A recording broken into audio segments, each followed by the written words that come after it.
All right, everybody. So we'll get started here in just a few minutes. I was just setting up the proper YouTube link. So I want to make sure everybody has the current version of that. But we'll get started here in about 6 minutes. I do like to get started on time. If you are watching this on YouTube, it is delayed by about, it's usually 1 minute. So if you're asking questions, just give me a minute to respond and we'll take care of it then.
Hello, everybody. Excited to run the webinar tonight. We will get started here in just a few minutes. I generally start about a minute after. That just gives everybody a minute to log in if they were planning on logging in right on the hour. So we will get started here soon. The other thing is if you are on the call with Zoom, please use the Q&A button for questions. You can go ahead and do that. And anything that I send out, I will throw it up in the chat button. So again, if you have any questions, feel free to just click the Q&A. We generally have about 10 minutes at the end that we answer your questions, and I'll be more than happy to answer any questions that you have. So we'll get started here in about 4 to 5 minutes.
All right, good evening, everybody, and welcome to this tonight's webinar. It is on Social Security, and I know I did get a lot of questions when I was leaving messages and things for everybody regarding the market. The market's been a little bit rough. It's been up and down, but I will say the one thing about the market is that it does not like uncertainty. It didn't like it when things are seemingly going off the rails, whether it's political or wars or anything else, inflation, employment rates. The market just likes stability. Basically, for the next couple of months, it's going to be a little bit topsy-turvy. All right, so let's jump on over to the presentation for tonight. Again, I know a lot of people just joined us. If you are on the Zoom call, just click the Q&A button. You can ask the questions there. And if I have anything to broadcast everybody, I will put it in the chat button. And for those that are on YouTube, I will go ahead and post that on the comments of the YouTube channel as well. All right, so let's go ahead and jump right in. The first slide here is pretty interesting. So if you have worked for the past 35 years, on average, if you include interest, you will have put in about $1.5 million in the Social Security system. So that is money on the average earner, right? The thing is, we want, and this course is designed to figure out how you can get the most out of what you put in Social Security. Now, we're going to go over that tonight in a couple of different fashions, but suffice it to say, we want to extract as much money out of Social Security as we can. And there's a couple strategies that we'll review today that will show you exactly how to do that. First off is I am a financial advisor. I'm not an attorney. We won't bring up much legal stuff today. I'm not a CPA. We'll talk briefly about taxes, not a lot though. And also I'm not an employee or affiliated with the Social Security Administration. All right, so those are the disclaimers. Now, everybody that signed up for this class has, you signed up for the workbook. So there is a link that I will share with you at the end of this presentation where you go, you put in your information and you download this workbook. It's very, very granular as to how much your Social Security is going to be. And you get that statement from the Social Security Administration, but this is going to help you figure out exactly how to maximize your benefit. We put a lot of energy into writing this report. So why is Social Security such a hot topic? The main reason why Social Security is such a hot topic is there's so many people going into Social Security, right? I mean, there's 12,000 people a day. I mean, these are some of the stats, 75,000 a week. You know, it's a lot. So if you look at the end, there's 3.5 million people applying for Social Security this year. And this is the peak that it has ever been. 6 months ago to a year ago, it was 10,000. It's up to 12,000, the baby boomers. Right now is the peak that people are applying to get into Social Security and get their benefit. All right. So what does it mean to you? In a nutshell, Social Security, by and large, for most people, is the cornerstone of a financial plan, of your retirement plan. So you want to get this one piece right. Everything else falls in line. How much money do you need from your investments? It's determined by what your Social Security is, by and large. How much money can you spend? Well, again, your budget when you retire, a lot of it is dependent on Social Security. So it's a key piece to make sure that you know exactly how and how much you're going to get out of Social Security, because most people today rely on it to get them through retirement. And again, a lot of pensions or a lot of companies that had pensions in the past simply don't have it. So if you work for a government agency or you work for a municipality that has a pension now, great. But by and large, most people out there are reliant on themselves. Social Security is the only benefit that I know of that you can start and get the rest of your life, guaranteed. Emphasize the term guaranteed with a grain of salt, because things could change, but you'll pretty much get Social Security for the rest of your life. All right. Questions to ask yourself, do you insure your home? Do you insure your car? Do you insure your health? And the question is, do you insure your retirement? So this is a key part, again, of what you want to do, because insuring your retirement, ensuring you're getting money every month in retirement is very, very essential. All right. And suppose today you go ahead and you quit your job, where is your next paycheck going to be? You know that once you start Social Security, it's going to be there for you for the rest of your life. All right. So one of the issues that we have, if somebody says, you know what, I'm going to retire early, I'm going to start at 62. Well, the issue of if you start at age 62 is that you've got a high likelihood, if you're married, that one of you is going to live to age 93. So you have to make sure the money you have saved and your Social Security benefit is going to last you a lifetime. Now, I like this slide. I think it's actually in the thumbnail. This lady is 117 years old. So imagine getting Social Security for approximately 40 years. That's a long time for the government to be paying you Social Security. So it is important. And again, we sold that. We already looked at that. So the focus today is on a couple of things. One is we're going to talk about the basic benefit, strategies for married couples, options for divorced individuals, and options for widows and widowers. And the final part is taxes. You see, when we look at this, we also dovetail on taxes. You got to make sure that we are minimizing the taxes while maximizing your benefit. Now, most of you already know Social Security is taxed, but it's taxed at varying degrees, and we'll cover that here in a couple slides. So basics of Social Security, how do you qualify? You have to be working at a job that pays into Social Security. That's one. Two is that most people get a little confused here. Most people think that they got to work 10 years in order to benefit from Social Security. The true number is 40 quarters. And in those 40 quarters, you have to earn $1,500 a quarter. So it's a little bit tricky, but if you had a part-time job where you earned some and then you didn't, or if you worked full-time, but you only were seasonal, this comes into play. But by and large, most people have worked 10 years or have paid into 40 credits. The other part of this too is Social Security only looks at the highest 35 years. So and by the way, most people are their highest income earning years are in the last couple of years that they're working. However, that's not always the case, but it will only take a snapshot of the top 35. If you have worked, by the way, I have a client, she has worked with a school district for 50 years, 50. So that's a long time to be working with a school district. They only would take her top 35 years. And also it is calculated or indexed for inflation. For instance, if you made $40,000 in 1980, it's the equivalent to about $40,000 or $80,000 in today's dollars. It's pretty much double. So there are some exclusions though to Social Security, your benefit. One is if you're a government worker, there is a government offset pension. Two is that some local governments have opted out. For instance, here we have a local community college. They don't pay into Social Security. They actually have their own benefit. So they would not have paid into Social Security, meaning that they didn't accrue these 40 credits.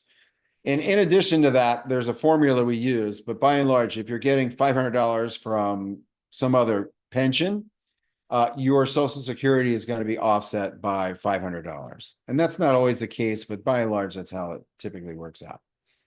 So how does it work? You as an individual have put in 6.2% of whatever you make. If you made $100,000, you have put in $6,200. Now it is capped at $168,000 for you that are higher income earners. You have only had to pay in 6.2 up to this 168,000. Going forward, you do not put any more money in. Employers do match 12, or I'm sorry, the other 6.5%. So in essence, 12.5% is going into Social Security, 6.5 or 6.2 from you and 6.2 from your employers. And the other issue with Social Security is that the money that is being put in today is not accruing for you.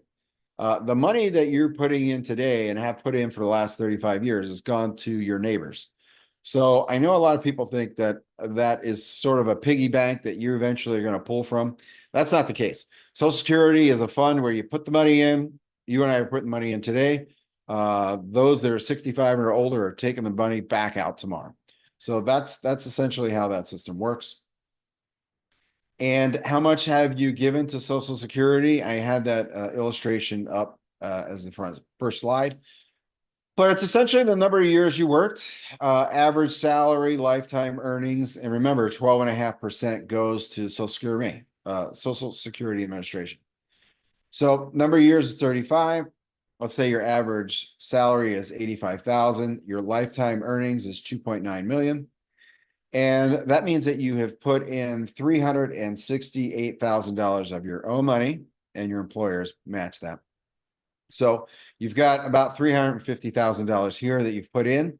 But when you account for interest over those 35 years, 40 years, sometimes 50 years, that's where you come up with the $1.5 million that you've put in. All right. So what about solvency? This actually was asked by a couple of folks. 2010 was the first year since 1983 that Social Security was in the red.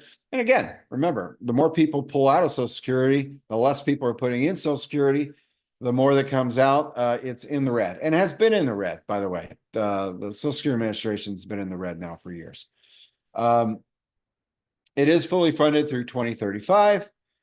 As soon as we have a market correction or a downturn in the market, by the way, that is a guess.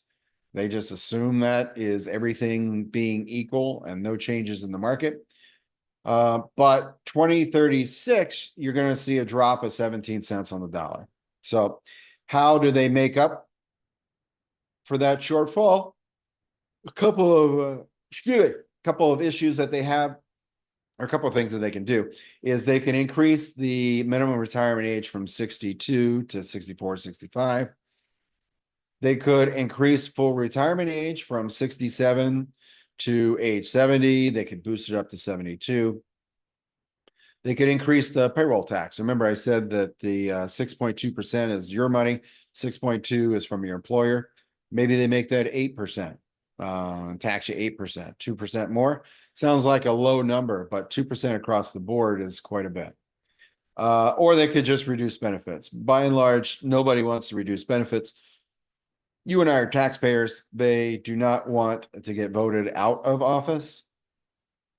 Most politicians, once they get in, they do not want to go. So they will have to do kind of a hybrid. In my opinion, the way they'll do it is that they will probably raise the minimum age. And that'll be for people that are, in their 30s. They're going to say, all right, you're in your 30s. We're going to raise the minimum age. They may do some variation of these four things. All right. So how are benefits determined? You may have heard, and by the way, I'm going to use this simple formula for people that are between 1943 and 1954 born. The numbers just work out pretty simple. But if you retire early and start taking Social Security early at age 62, you get 75% of your benefit. As you get older, every year you get older, you get about 8% more, and it goes up. So you'll get anywhere between 75% and 132% because you get more if you wait longer. That's how this essentially shakes out. A couple caveats to that. And there are three distinct Social Security benefits. All right. One is a retired worker, and it's based on the amount of money that you have put into the system. Spousal benefit, that is taking essentially half of your spouse's benefit when they start, and I'll talk about the rules on that. And widower or survivor benefits, basically. And what are the rules with survivor benefits? All right. First things first, let's talk about the Bipartisan Budget Act of 2015. This basically did away with all the bells and whistles, and it eliminated a lot of those. If you ever heard the term tax and suspend, that's when you could file, or your spouse could file, you could suspend your benefit and take it at a later date, and still get increases. They don't allow that anymore. They essentially took the cherry off the ice cream sundae. So you pretty much are basic standard benefits. There's really no way to manipulate the system now. You can file a suspension. And how it works is that if there was a mistake, you could, within a year, it has to be within 365 days, you say, hey, Social Security, you missed a year of my income. We need you to go back and fix that. And they can do that and just go back and fix it. So it has happened to one client that I had that was in the school district. For whatever reason, they had missed one of the years that she taught school. She had them print off the form and send it into the Social Security Administration. And so we were able to get that fixed. Rescinding your application. This is you say, you know what? I made a mistake. I do not want my Social Security. I got to pay back what they gave you. And you can also suspend at that point. So the issue is, though, you have to pay back what they've already given you. There's only been one instance that I had a client that received a substantial inheritance, and he wanted to do this. However, it was when COVID was in full swing, and that's when all the security folks were working from home.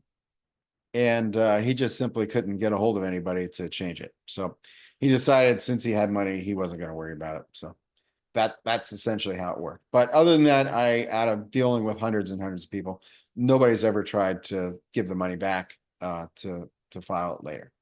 All right. So if you're married, let's cover that real quick. You have to be married for at least 1 year. Okay. So if you're going to get spousal benefit, you have to be married for a year. The primary worker must have filed, meaning that one of you has to be filed or has to have filed.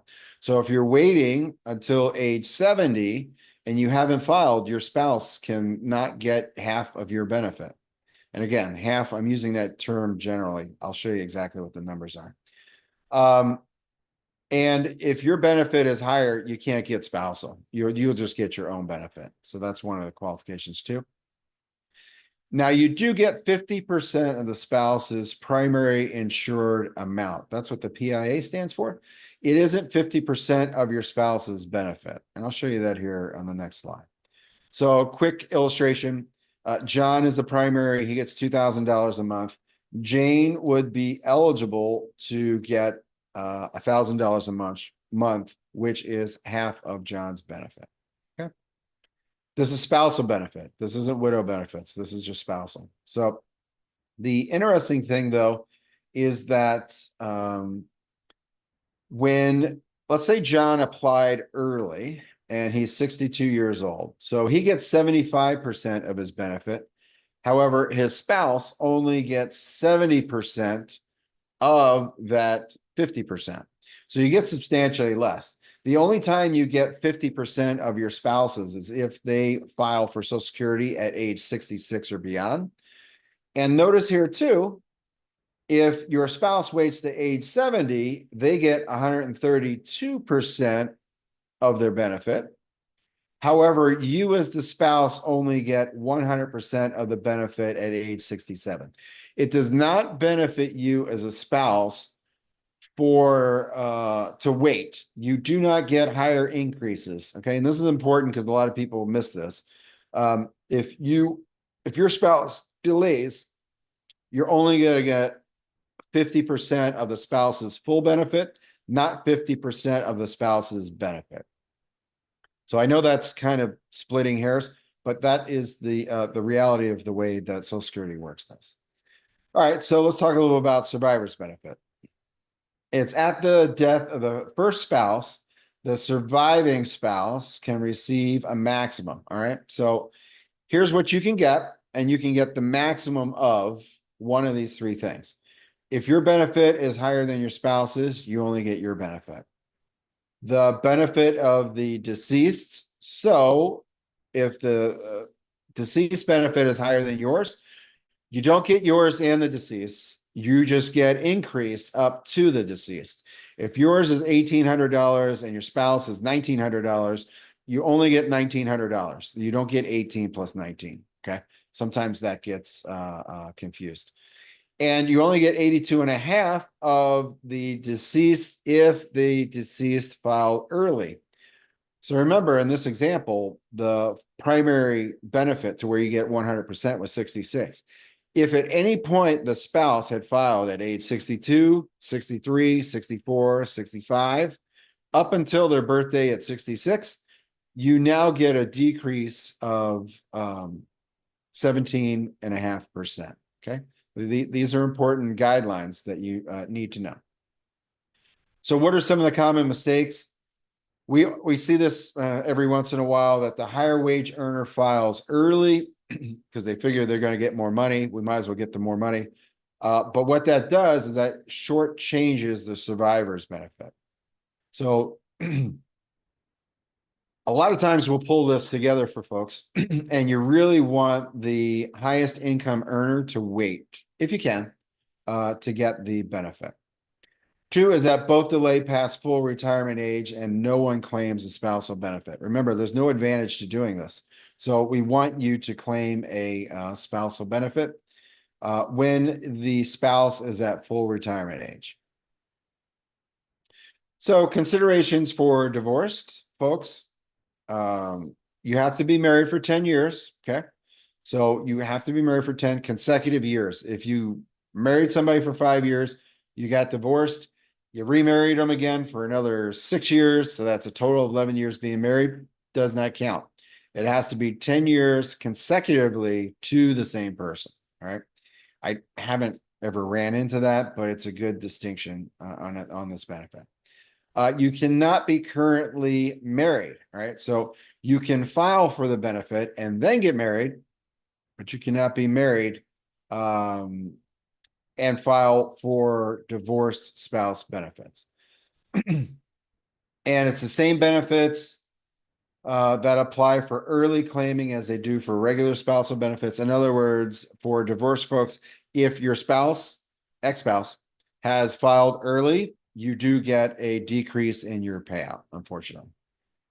Even though you had no control over it, that's just the way Social Security works. And you have to be divorced for 2 or more years. Okay. So common questions that we hear from those who are divorced. First off, your spouse never hears, or ex-spouse never hears about you taking a benefit. So it doesn't affect their benefit and they have no way of knowing whether or not you've taken the benefit. Now, I will say this, if you are trying to figure out, and again, we work with clients that we try to figure out, what's the best benefit or maximizing benefits.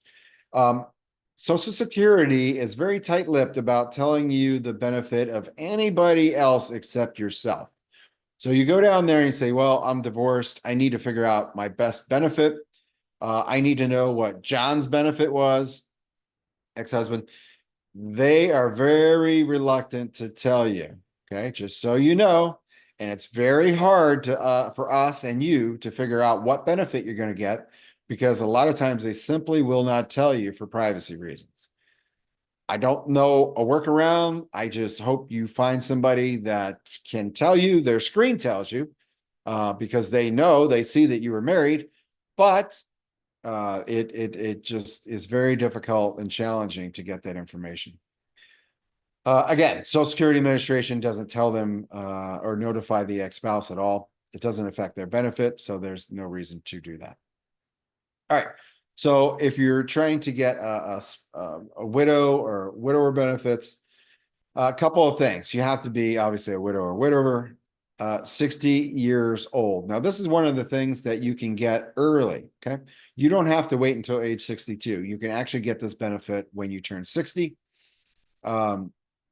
Your spouse has passed away. You have to be unmarried up until age 60. Okay. So this is a distinction. If you're going to get remarried and you're 59 years old and you plan on taking a widow or widower benefits, do not get married because you will disqualify yourself from this benefit. I do have a colleague that he did have a lady that was looking to get married 3 months prior to age 60. And he's like, look, if you get married now, you're going to lose this benefit. she decided to postpone the wedding for 3 months. So it's important to know that one distinction there can make the difference. All right. And you have to be married a minimum of 9 months. There are exceptions to this. For instance, there was a couple that got married. He was in either the Army or the Marines. I forget how the story went, but anyhow, he got overseas and was killed in action. They'd only been married a couple months. She did get the widow benefits because it was out of his control. Essentially, that 9 month, they don't want somebody getting married just to try to get Social Security benefits, right? So they try to put that caveat in there. It is waivable, but they just try to make it a little bit challenging. So somebody doesn't get married on the death benefit or deathbed just to get widow or widower benefits. And, it makes sense. Here's a quick example of a widowed client. So John, had not elected his benefit and died at age 64. His benefit would have been $2,150. Jane is 5 years younger, so she's 59 years old, and remained unmarried until age 60. I want to make sure that we I want to make sure that you understand that that 60 is important. That can, again, disqualify you if you're not 60. And then Jane's estimated benefit on her own at 62 was $1,197. So if you came to me and said, Terry, I need to figure out what the best benefit, how can I maximize Social Security knowing that this is the situation I'm in? All right. So you really have 3 strategies. First strategy number 1 is to just file for widow benefits, and she'll get $1,537 a month for the rest of her life. Okay. So, and we're going to assume that she's going to live to age 85. And we're just giving you a total benefit here of $461,000. So not bad. That's strategy number 1. Strategy number 2 now gets you a little bit more money. So we want to file for only her retirement at age 62, her benefit, which is lower. Remember, at least at age 60, you've got money coming in at 60 years old at $1,500. Here you've had to postpone it 2 years, and now you're getting $1,197. But when you switch at age 67, you're able to get $2,150, which gets you $538,000, which is about $70,000 more in benefit, just by knowing how to file for your Social Security. And strategy number 3, which is the one we would suggest in this situation, is you file for widow benefits at age 60, right? So you're getting your money right at age 60. Which is $1,537, $537 a month. And then when she turns 70 years old, we want her to switch over and get her benefit, which at that point she's receiving 132. Remember, it goes up for 8% for every year you wait. So now she's getting $2,108, which gets her $563,000. So you see, just by planning properly and putting a little bit in action, she's able to go from 460,000 all the way up to 563,000. So again, that is quite a bit more money over your lifetime. So can you work and still collect? You can work and you still can collect. However, the Social Security Administration does penalize you, and they penalize you $1 for every 2 over the limit until you hit your full retirement age, right?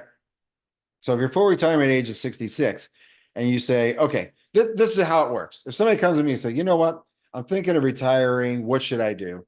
And I'm 63 years old. I say, okay, the question is, how much money are you planning on making? Are you working part-time or full-time? If you're making over $40,000 a year, either part-time or full-time, my suggestion to you is always do not start Social Security. It detracts 2 things. One is you're going to pay most of it back, right? So that doesn't benefit you. And 2, you're locking in a lower benefit when you're not even getting the money. So you don't want to do that. Please sit down with somebody before you make this decision if you're thinking of retiring early and working part-time. Now, if you're making under $20,000, okay, I get it. If you need Social Security to make ends meet and you're earning under $22,000 part-time, go for it. You can do that. It won't maximize your benefit, however, but you're not going to lose the benefit, right? And that's the main thing is you don't want to start a benefit and then pay it all back to Uncle Sam. So let's say you are making $42,000 because it's an even number. You're going to be paying back $10,000. So you're going to be paying back your $20,000 over the limit. You just divide it by 2. $10,000 you're going to be paying back. So why do that to yourself unless you really need it? Unless you need it, you really want to postpone your Social Security or filing for Social Security until you hit full retirement age.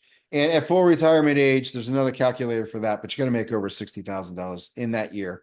And it's not quite as much. All right. So as I mentioned before, Social Security really dovetails with taxes. And this next session is super important to minimize taxes and maximize your Social Security benefit.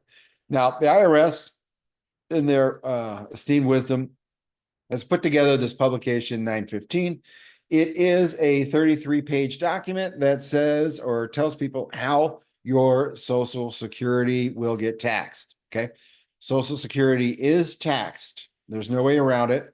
And they come up with this lovely 33-page brochure to tell you how it works. All right. They have their own term, right? Social Security has their own term, and you would never have heard about this unless you are getting Social Security on your IRS tax forms, right? So line 1, and again, this is how you figure out your how much money you're going to be taxed on your Social Security, okay? So you take your Social Security, and in this example, it is $24,000. So client Smith is getting $24,000. So we put that on line 1. And then you just divide it by 2 or multiply it by 50%, however you want to do it. So $12,000. Okay. So you take $12,000 and whatever you have earned for the year, earned income, which is $18,000. So that would put this particular example at $30,000. All right. So remember that. Make a note. $30,000 is what this client has as provisional income. Now, 30,000, remember that, but I want to talk a little about this. So this earned income is any W-4 or W-2 income that you've earned plus interest on CDs, things like that. What is not included? There's a couple things that aren't included. And if you really want to talk to us about how to reduce taxes, this is one of the things we're going to talk about. Roth IRAs. Roth IRAs are still one of the best ways to put money in an account that you do not pay taxes on it when you take the money out. There's an exception. You got to have it in there 5 years to get the interest out. But by and large, you do not pay any taxes on it. And this is important. It does not count on line 3 for earned income. So let's say that you had all of your money coming from IRAs, Roth IRAs. You take half of your provisional income or half of what you get for Social Security, which is $12,000 a year, but you have no income to add here.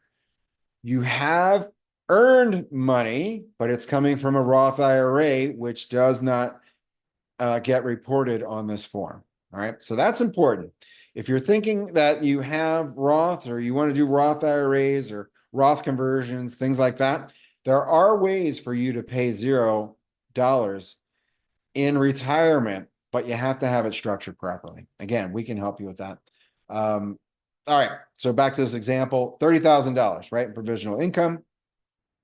You say, okay, $30,000. If you are single, $30,000 puts you in this 50 to 85%. So that means that 50% of your Social Security is taxed. Only 50%. Think of it as a graduated cylinder. You just add the money on the top and then you're paying the tax on top. Okay. 50%, not all of it, just 50%. If you had gone over 34,000, then 85% of your Social Security you pay tax on. Again, you're not paying 85% in tax. You're just paying tax on the 85% of your Social Security benefit. And if you are married, here's one of the drawbacks to being married as far as taxes go. You know, if they did this consistently or did this equitably, married folks would have $50,000. Anything below 50,000, they wouldn't pay any tax on. Between 50 and $68,000, they would pay 50% on, and it's $68,000 and more. So you are slightly disadvantaged here in paying taxes this way. And it's just the way the IRS has got this set up.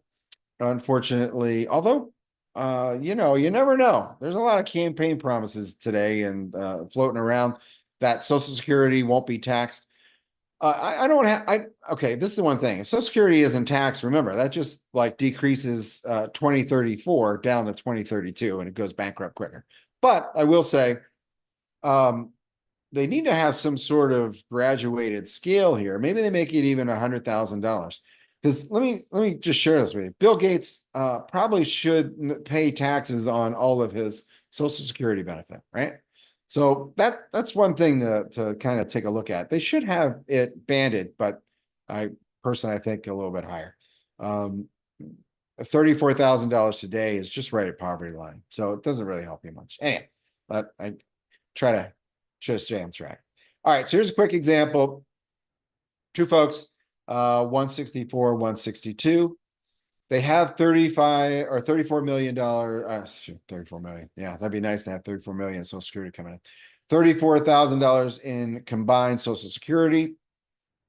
The starting retirement with about $750,000 in a 401k IRA assets.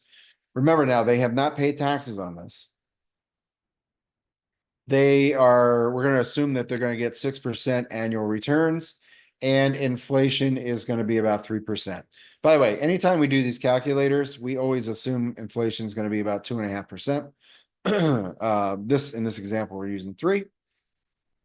For this couple, they say, you know what, Terry, we need $70,000 a year to meet our standard of living. How would you set this up? I say, okay, well, let's take a look at a couple of examples. And of course, you know, there's always life expectancy involved whenever we do these things. One's going to live to 86 and one's going to live to 89. All right. So the first thing we do is we put all the numbers in and we have calculators that do this for us. And by the way, if you decide to set up a time with us at the end of this workshop and get your workbook, we'll gladly share these slides with you. We'll put in your numbers and share this, how it's going to work. But suffice it to say, this is if they decided to get Social Security early. All right. So this is year 1. They're getting Social Security. This is a Social Security benefit, year 2, 3, 4, so forth and so on. And they need $70,000 a year. That is this red line right here that kind of slopes up to the right. Anything above the red line is taxes that they would have to pay. Okay. So here is their Social Security benefit. The orange, again, represents money that they've had to pull out of their 401k or IRAs. And then obviously they needed to pay tax on that as well. So you see, they're doing everything. Everything looks good. But they're 23 years in retirement. What does this show? Well, that shows that they were able to hit their amount that they needed. However, basically they ran out of money. They ran out of money out of the 401k and IRAs. They were able to continue Social Security. Remember, once Social Security is set, you get to continue that for the rest of your life. However, they ran out of money. That is definitely a no-no when you're doing financial planning. So in this case, this client, we say, geez, you know, maybe you shouldn't take Social Security early. So what do? We say, okay, what's the alternative? Well, maybe we look at what would happen to this couple if they decided to wait to retire or wait and increase their benefit from Social Security. Same amount. Everything is exactly the same. The only thing we changed in this slide is we said, you know what? In this example, why don't you start taking Social Security when you hit age 70? let's take a look and see how that looks. All right. So year one, you still got to get money, right? You still need the $70,000 a year, increasing 3% to live on. So we say, okay, well, let's go in and let's take some money out of the 401k. That gets you your $70,000 for the year. Obviously, you're going to pay a little bit in taxes. You still got to pay taxes. But you notice that they've made it all the way out 30 some years, which, by the way, is their life expectancy without running out of money. And do you know the number one fear for most folks that are retiring is running out of money? That is the number one fear.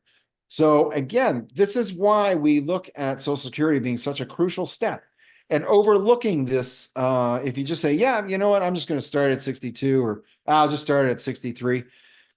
We really need to pull it apart and make sure that you are getting the most out of it. Remember, this is money that you've put in. You are entitled to get the most amount out. All right. Now, I will say, if you have health issues, this doesn't make sense. I have one, the client that he started Social Security at age 62. He was on dialysis. He had kidney failure. He had a quadruple bypass. He had a lot of health issues. His chances of living 30 plus years was not good, right? So we have to make exceptions to it. We have to look at your health background and history. But by and large, we want to make sure that once you set up your retirement, it's kind of like a set it and forget it. We can make changes to it, but we want to make sure that you're happy in retirement. And being happy means you're not worrying about where your retirement income is coming from. All right. So again, I might have mentioned that sometimes I go off on tangents. So the orange is how much money you would be paying in taxes if you retired or if you started Social Security early. So you can see, you paid 6,000, between 6, 7,000 for a couple of years. So you are paying less. The blue line is if you waited. And what does this represent? This represents the fact that you had to have money. You needed $70,000 a year. Where'd you get it? You got it out of your 401ks and IRAs. When you take money out of a 401k and IRA, you owe money. You are going to owe tax. Uncle Sam gets their pound of flesh from you. Okay. So that's what this represents. And so if we put all these numbers together, you're like, geez, that looks like you're paying a lot more in taxes if you waited, but this is how it all shakes out. So you would save, or actually you would earn additional $186,000 in Social Security by waiting, which is great. So that's an extra almost $200,000 in your pocket by waiting. But like they say, but wait, there's more. You also get an additional 14 years of income added to your portfolio. So you didn't run out of money. You were able to make sure that you had income for life. And third, it actually reduced your tax liability by $35,000 less. So you made almost $100 or $200,000 more. You got 14 more years of additional portfolio longevity, and you also paid $35,000 less in taxes. So really, by doing this, it's a win-win-win. And by the way, if we bolt on doing Roth conversions, which I'll have a slide for near the end, but it actually increases this number substantially more. You think $100,000 or $200,000 more in Social Security is great. Wait until you see the benefits of doing Roth conversions. All right. So you get your Social Security statement. For some of you, you get it every year. Others, you will have to log on to Social Security Administration to get the statements. But there are no cost of living increases applied. So what does that mean? If you are looking at your statement, you are 62 years old and you're like, geez, well, when I turn 66, I get my full benefit. That benefit is underrepresented because there's no cost of living increases applied. All right. So if you come see us again, we are going to add that and make sure that we are giving you accurate numbers. They don't add it to your statement because they don't know what the benefit's going to be. By and large, it's about 2.5%. So if you do it on your own, it's about 2.5% per year. But that's not always the case. There were a number of years when cost of living increased, when we didn't have very much inflation. You didn't get a couple of years there when nobody got increases in Social Security. All right, so their statement is off. It is showing less than what you would earn in this example. And it assumes that you're going to work to age 62, your full retirement age, or age 70. Remember, when you look at your Social Security Administration statement, it's going to give you a number at age 62. It's going to give you a number at 66 or 66 and some odd months, and it's going to give you a number 70. They are assuming that you are going to work up until that date. If you do not, now your benefit is going to go down. So they're over representing or overstating the amount that you're going to get if you don't work until these ages. So it's important to make sure you're not counting on that 70 benefit because it assumes you're going to work to age 70. And it is only for your record. For instance, it won't coordinate you and a spouse or you and a divorcee or a divorced person or you and widow benefits. That just isn't the case. You really have to put it in software, and you need the software to figure out how to coordinate spousal benefits or widow benefits as well. And by the way, the folks at Social Security will not give you advice. They simply won't. They are not going to be responsible for giving you wrong advice. Their agents have been told time and time again, you cannot give advice to Social Security, people applying for Social Security, which is a shame. I mean, who do you turn to, right? You figure Social Security would be able to tell you, they will not. So you have to find somebody like myself or somebody else that's well-versed in Social Security to help you through some of the potholes or pitfalls. And so it's super important that you talk to somebody. All right. So the workbook and Social Security analysis, again, I'm going to share the link with you here in just 1 minute. Everybody's entitled to it. You just go to the website and put in your email address. Very, very simple to go ahead and get that. It is important, and it'll put you on the road to figuring out how to get the most out of your benefit.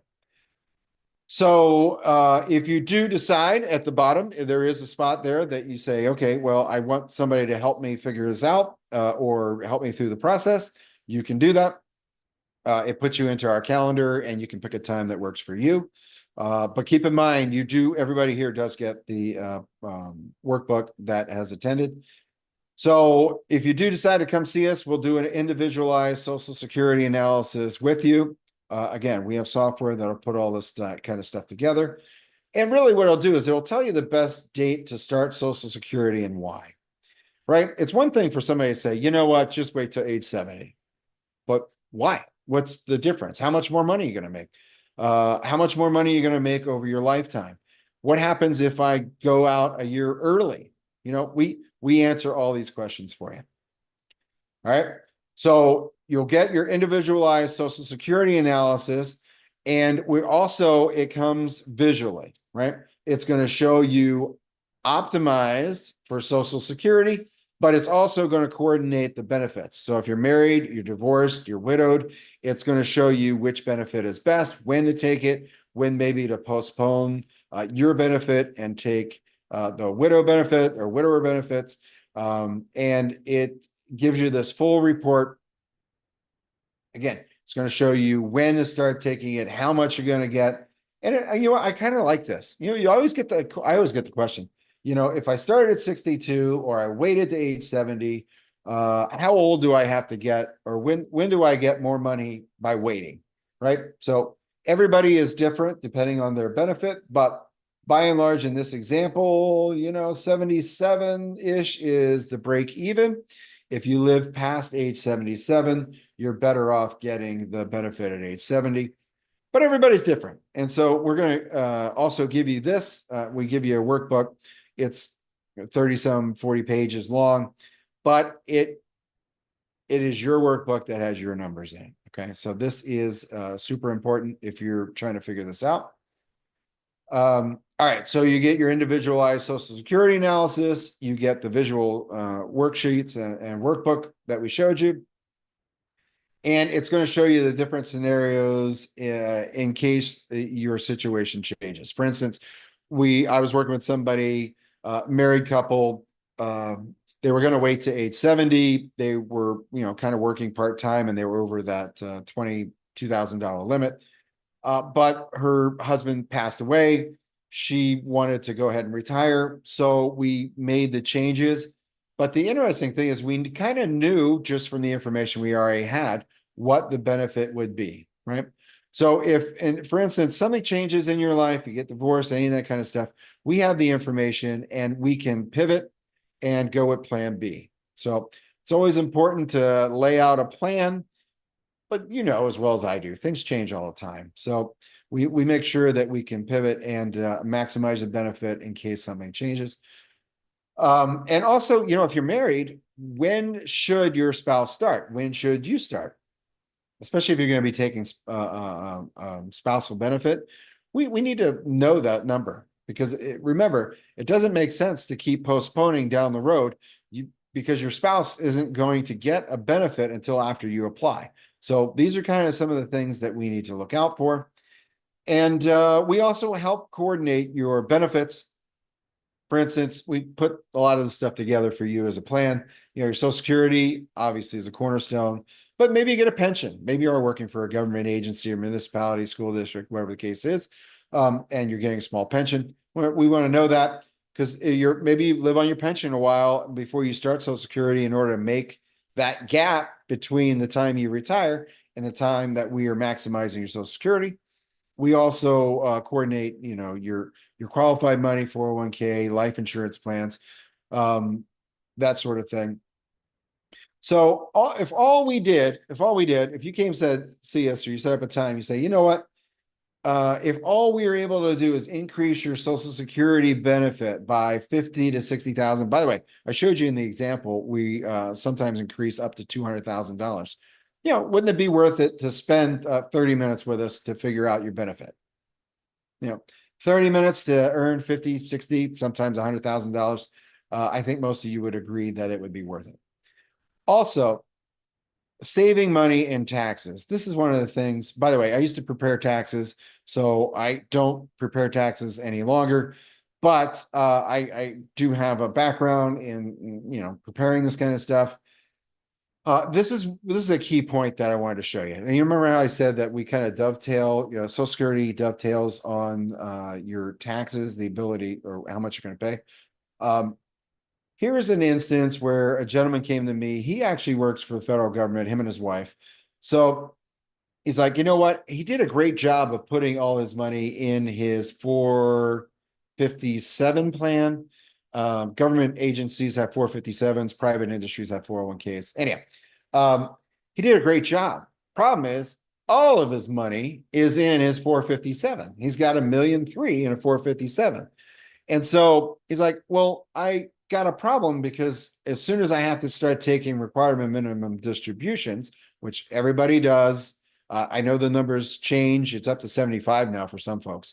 So the issue is, if you had to take 6, 7, 8% of $1.3 million, that puts you in much higher tax brackets than if we started taking money every year while you retired, before you had to start taking required minimum distributions. So I share this with you because if you've done a good job and you have substantial savings in 403bs, IRAs, 401ks, things like that, when we ran the software for this gentleman, you can see here, by properly planning or doing Roth conversions, we were able to save this gentleman almost $400,000. All right. So not only did we get him an extra close to $200,000 in Social Security benefit, not only did we save him money in taxes over the long run, but this is how much we were able to save him just by doing Roth conversions, close to $400,000. So that is a lot of money. Now, it's not guaranteed. We don't know what presidential candidate's going to get in, whether or not they're going to raise taxes. chances are taxes are never going to go down for our lifetimes. I can't see that ever happening. If you're in the camp where you think taxes are going to go up, that $392,000 only gets better. You only end up saving more by taking advantage of lower tax rates today. All right. So I think I illustrated this. If you were interested in doing Roth conversions, please, set up a time. We can show you how this will benefit you. All right. So again, would it be worth it? He at first he's like, I can't believe that just by doing this would save $400,000. So we'll break it down for you and we'll show you step by step how much money you could save. All right. So if you decide to get your workbook, which everybody here does, you simply go over to maxoursocialsecurity.com. And as a matter of fact, I am going to put this in the chat right now. It is Max Our Social Security.com. All right. I just put that in the chat box for those of you who are following along on Zoom. That's all you have to type in, Max Our Social Security, and it takes you right to the website where you're going to download that workbook. So please go ahead and do that. You can click on it here and it's there. So what are you going to get? Again, you get the Social Security analysis. You get the income planning guide, some of the steps that help you save taxes in retirement.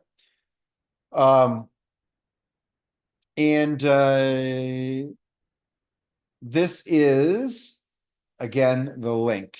I did have a QR code up here, but I found that so many people were watching this via their cell phones that they couldn't scan a QR link unless they were watching it on a screen from a laptop or at home. So again, maxoursocialsecurity.com. And oh, I'm sorry. We have a few minutes here. I know I went a little bit long, but I want to make sure that I answer questions. So if you do have questions, please pop those over in the Q&A. I'm going to pull up the I'm going to pop up, and actually let me turn off the sound here, the YouTube, because I want to answer questions that are over there as well. So let me put this like this. All right. So again, yes, I did get a question.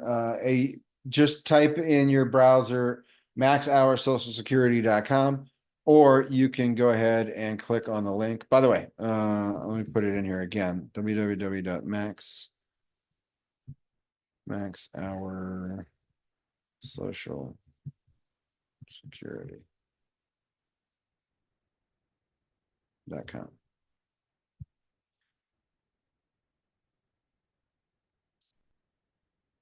Okay, so I put that up in the webinar chat. Again, if you are following along on Zoom, you can go ahead and just cut and paste that, and you'll take you right over to get your workbook. So Q&A. All right, let me pop on the Q&A here real quick. Chat is disabled. You know what? I did not do that. Let me go ahead over to chat. I'm glad you said that. Okay. So let me type it in one more time. I'm glad you told me that. Max, no.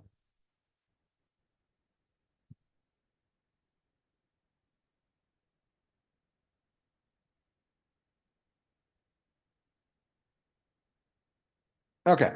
So now it's a clickable link, maxoursocialsecurity.com. All right. So sorry about that. I'm glad somebody told me that chat was disabled. The question is, to clarify, a widow can take survivor benefits at age 60 and still grow their Social Security up until age 70. That is 100% correct. So that is the strategy that we showed you on the example. again, we plug in the benefits and it will go ahead and show you how much you can get. If you are 60 now, remember your age 70 benefit is actually lower because it doesn't have any cost of living increases. So if you want to get a true number, feel free to let us know and we'll run that for you. All right, so a couple other questions we get here. Do you have to pay for the workshop? No. If you decide to come see us or decide to set up a time, no, you do not pay for that. That is obviously part of what we provide to everybody that's on the work, to everybody that's on here. Now, keep in mind, I mean, this is how I get new clients. I get lots of new clients. I do these workshops and people take a look at this and go, you know what, maybe I should take Social Security a little bit serious to figure out, all right, let me go ahead and figure out how I can maximize it. You potentially are, you retire at 65, let's say, but you want to take your retirement benefit at age 67. How are you going to make up, or what money are you going to use in order to get to age 67? We do a lot of that work for folks as well. All right, next question. All right, let me pop that back open. Replay. Yes, I do. There is a replay. To answer your question, yes, there is a replay. So the replay is, we will go ahead and record tonight. Obviously, we recorded tonight. We will have it up online on YouTube for about 24 hours or so. I think the replay goes up tomorrow at 10 o'clock, 8 o'clock, Eastern Standard Time. So you will get a text. I know a lot of folks asked or were taking notes. You can go back and rewatch this and take notes again if you like. All right, so I got another question pop up. How do I maximize? How do you get the maximum benefit?